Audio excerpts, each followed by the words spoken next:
The movie begins in a world where Earth's resources are almost gone due to too many people. The environment is breaking down and humanity is in crisis. In Athens, world leaders meet for an emergency summit led by the UN Secretary General. They agree on a drastic plan. Every country must reduce its population by 20% within a year. To enforce this, international borders are closed immediately. In the U.S., a new task force called the Department of Citizen Strategy, DOCS, is formed. They create a program where people can volunteer for euthanasia. In return, their families receive $250,000 as compensation. Retired news anchor Charles York watches his son Jared on TV. Jared, an anthropologist, supports the euthanasia program, but Charles disagrees and turns off the TV. He goes downstairs, where his wife Dawn is cooking a big meal for their family gathering. Charles pours out all the alcohol from his cellar, preparing for dinner with their 4 children. Later, Jared arrives at the villa and notices the empty alcohol cellar. He guesses that Charles removed the drinks because Noah, his adopted brother who struggles with addiction, will be at dinner. Jared is clearly bitter toward Noah. Other family members begin to arrive. Charles's middle daughter, Rachel, brings her teenage daughter, Mia, even though Charles had asked for an adults-only dinner. When Rachel threatens to leave, Charles reluctantly lets Mia stay. Elsewhere, Noah hesitates near the villa and calls his girlfriend Grace, who tries to cheer him up. When he remains uneasy, she suggests he return home if he's uncomfortable. However, Noah is intercepted by his half-sister Ashley, who insists he come, threatening to cancel the dinner if he doesn't. Their close relationship is evident. Later, the family gathers at the dining table and Dawn serves an exquisite meal. Charles makes a toast, thanking everyone for coming and apologizing for prioritizing his career over family. However, Rachel interrupts, demanding to know why they were invited. Charles reveals that he and Dawn have decided to enlist in the euthanasia program to spare the family from future enlistment. Rachel is furious, accusing Charles of not warning her so she could leave Mia behind. Charles counters that he had made it clear the dinner was adults only and politely asks Mia to leave the table. After she heads upstairs, Charles explains his decision. The government requires at least one person from each family to enlist. Charles and Dawn volunteered to protect their children from being randomly selected. Jared, working closely with the government, argues that wealthy families like theirs are exempt from these rules. However, Charles refuses to risk it. The argument escalates until Dawn suggests everyone take a break and return for dessert. Later, in the living room, Noah tries to persuade Charles to reconsider, claiming the government already met the 20% reduction goal and is now targeting certain demographics. Charles appears to agree, but Jared dismisses this as conspiracy. Tensions rise when Jared mocks Noah's addiction, prompting Ashley to defend her half-brother.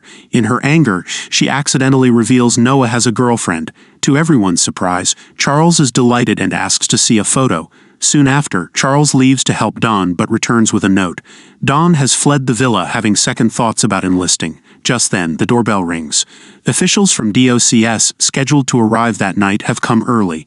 Their leader, Bob, seems friendly and agrees to postpone the procedure until Dawn can be contacted. However, he takes Charles aside to discuss cancellation papers.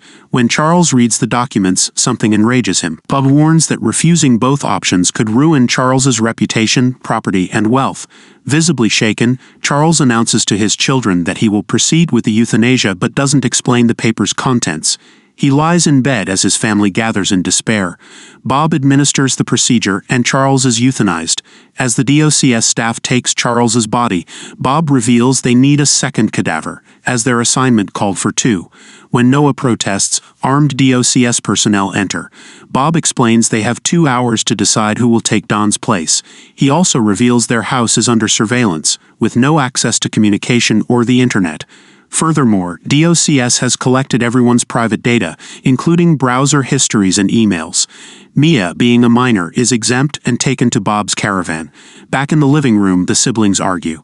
Jared suggests Noah sacrifice himself, accusing him of squandering opportunities despite being adopted and causing a fatal accident while drunk. Noah counters, urging the family to honor Charles's wishes. They signal Bob, who explains that if the family cannot decide, the selection will be random. Rachel then asks if delivering a dead body would suffice. Bob confirms it would, though the paperwork would be challenging. After he leaves, Rachel's twisted nature emerges. She confesses to past misdeeds but refuses to sacrifice herself. Grabbing a knife, she attacks Noah. He defends himself, caught off guard. Despite everyone being shocked by her sudden actions, Rachel tries to convince her siblings to join her. She argues that killing Noah will allow them to inherit more of their father's money. She specifically tells Ashley that the money could help her fulfill her dream of becoming an actress. Noah, believing in the close bond they share, assumes Ashley won't betray him. However, to his utter surprise, Ashley decides to side with Rachel and Jared. Following this, Jared picks up a sharp object while Rachel tosses a pepper spray canister to Ashley. Together, they corner a visibly distressed Noah, who fights back and manages to escape into a nearby room. Just as he is about to close the door, Rachel throws a knife, stabbing him in the back. Meanwhile, back in the DOCS camper van, Bob receives news that Dawn has surrendered herself. Surprisingly, he orders his men to take her to headquarters and not disclose this information to the family. Inside the villa, Noah locks himself in his father's room, bleeding from the knife wound. Realizing time is running out, he texts Grace and tosses his phone out of the villa, hoping it will pick up a signal. He then breaks a bench, grabbing a piece of wood to use as a weapon. In the kitchen, he improvises a makeshift armor by wearing an apron with a steel plate tucked inside. Soon, he finds Ashley hiding behind the kitchen door, alone. She immediately apologizes, claiming she was swayed by Rachel's words. Noah, still hopeful, insists they should work together as their father would have wanted. Unfortunately, as soon as Noah leaves the kitchen, Rachel and Jared ambush him, nailing his hand to the wall. Desperately, he begs Ashley for help, but she betrays him again, running away. Despite this, Noah manages to free himself, grab his wooden weapon, and strike Jared. In the ensuing chaos, Noah stabs Rachel in the neck with a fork from the floor. Just as he's about to finish her off, Ashley launches a surprise attack, allowing Jared and Rachel to subdue Noah and tie him up. Moments later, Noah sits tied up as his half-siblings prepare to kill him. Suddenly, Grace arrives, calling out for Noah. The siblings rush outside and find Grace recording the armed DOCS personnel. Bob emerges from the camper van to confront her, but the situation grows tense. The siblings plead with Grace to escape and get help, and she obliges. However, she doesn't make it far before a DOCS guard shoots her dead. Bob coldly gives the family 15 minutes to produce a body. When the siblings return inside, they find that Noah has escaped, leaving the ropes discarded nearby. Unbeknownst to them, Noah overheard Grace's voice and realized she was killed. Enraged and vengeful, he cuts the house's power supply, throwing the villa into darkness. Panicked, the siblings arm themselves with kitchen utensils for protection.